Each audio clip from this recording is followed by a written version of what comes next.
Pernah nggak sih kita ketemu masalah yang rumitnya minta ampun, sampai bingung mau mulai dari mana? Nah, bayangin kalau kita bisa pakai metode yang sama persis kayak firma konsultan paling bergengsi di dunia, McKinsey and Company, buat memecahkannya. Di pembahasan kali ini, kita bakal bongkar tuntas toolkit berpikir mereka, dan yang paling penting, gimana caranya kita bisa pakai itu semua.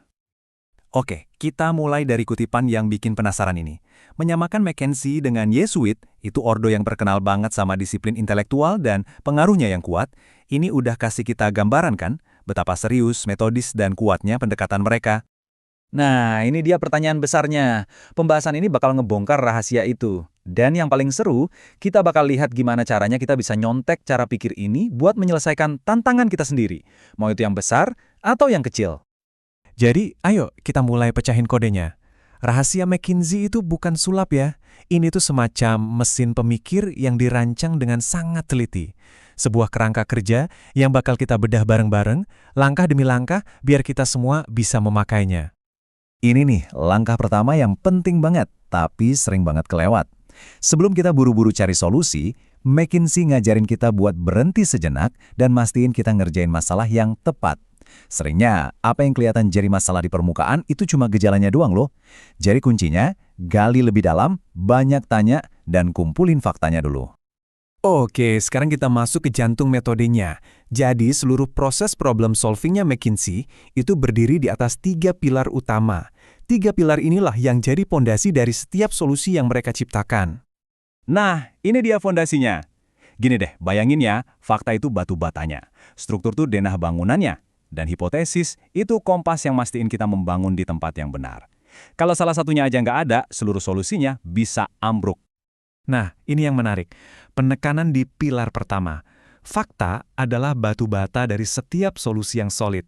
Coba bayangin, kita mungkin sebagai profesional muda mau meyakinkan seorang CEO. Kita nggak bisa dong cuma modal opini atau kayaknya. Kita butuh fakta yang nggak bisa dibantah buat membangun kredibilitas. Yuk kita lanjut ke pilar kedua, struktur. Disinilah kita kenalan sama salah satu konsep McKinsey yang paling legendaris, sebuah prinsip yang jadi dasar berpikir jernih, MECE. Mice, dibacanya misi. Kedengarannya emang teknis, tapi idenya sederhana dan wow, kuat banget. Mutually exclusive itu artinya kita nggak nyampur-nyampur aduk, setiap kategori masalah itu terpisah. Collectively exhaustive artinya kita udah mikirin semua kemungkinan, nggak ada yang ketinggalan. Ini cara jitu biar kita nggak muter-muter di situ aja. Nah, contoh ini ngejelasinnya pas banget. Lihat deh kasus Acme Widgets. Di sisi yang tidak mece, isunya tumpang tindih, bikin pusing. Tapi di sisi mece, masalahnya dipecah jadi bagian yang jelas dan beda-beda. Strategi marketing, strategi tim penjualan, dan biaya unit. Jauh lebih gampang dianalisis kan?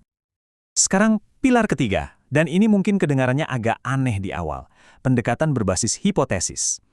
Idenya itu, kita coba tebak solusinya di awal proses, bahkan sebelum semua analisis mendalam kita lakukan. Hipotesis awal ini ibarat senjata rahasia kita biar nggak buang-buang waktu. Daripada menganalisis semuanya, kita bikin tebakan terbaik di awal. Anggap aja ini kayak peta harta karun. Kita nggak jalan tanpa tujuan, kita ngikutin petunjuk dan fokus nyari di tempat yang paling mungkin ada jawabannya. Nah, wujud nyata dari hipotesis awal itu ya ini, issue tree atau pohon masalah. Ini memecah masalah utama, meningkatkan penjualan, jadi komponen-komponen yang bisa kita uji. Setiap cabang dari pohon ini adalah hipotesis kecil yang harus kita buktikan. Ini jadi semacam peta kerja buat tim. Oke, kerangkanya udah dapet nih. Sekarang kita lihat beberapa aturan main yang dipakai McKinsey buat menghidupkan metodologi ini dan bikin solusinya jadi benar-benar brilian. Aturan 80-20.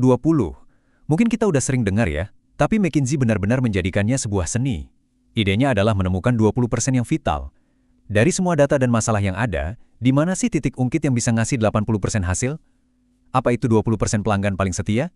Atau 20% produk paling laku? Menemukan ini adalah kunci biar kita nggak capek sia-sia. Saya suka banget ungkapan ini. Jangan merebus lautan. Itu cara McKinsey bilang, kerja cerdas bukan kerja keras. Data di luar sana kan banyak banget, jadi fokus aja sama analisis yang benar-benar kita butuhin buat ngebuktiin atau menyangkal hipotesis kita. Gak usah coba analisis semuanya. Ini namanya test lift. Intinya gini, kita harus paham banget sama solusi kita sampai bisa ngejelasinnya dengan jernih dan meyakinkan dalam waktu super singkat. Misalnya pas lagi di lift bareng CEO. Kalau kita nggak bisa, wah, jangan-jangan kita sendiri belum benar-benar paham solusinya.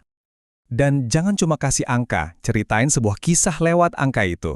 Nah, disinilah kekuatan dari waterfall chart. Daripada cuma nunjukin angka awal dan akhir, grafik ini secara visual ngajak kita jalan-jalan. Kita jadi bisa melihat dengan jelas dari mana uang itu datang, dan yang lebih penting lagi, kemana aja perginya di setiap langkahnya. Jadi, setelah kita bahas semua ini, jangan anggap ini sebagai teori yang ngawang-ngawang ya. Anggap aja ini sebagai satu set alat praktis, sebuah toolkit baru yang bisa langsung kita pakai untuk berpikir lebih jernih dan memecahkan masalah dengan lebih efektif. Jadi, ini dia toolkit baru kita. Mulai dengan fakta yang nggak bisa diganggu-gugat. Susun ide kita dengan rapi pakai Mece. Bikin hipotesis awal biar perjalanan kita terarah.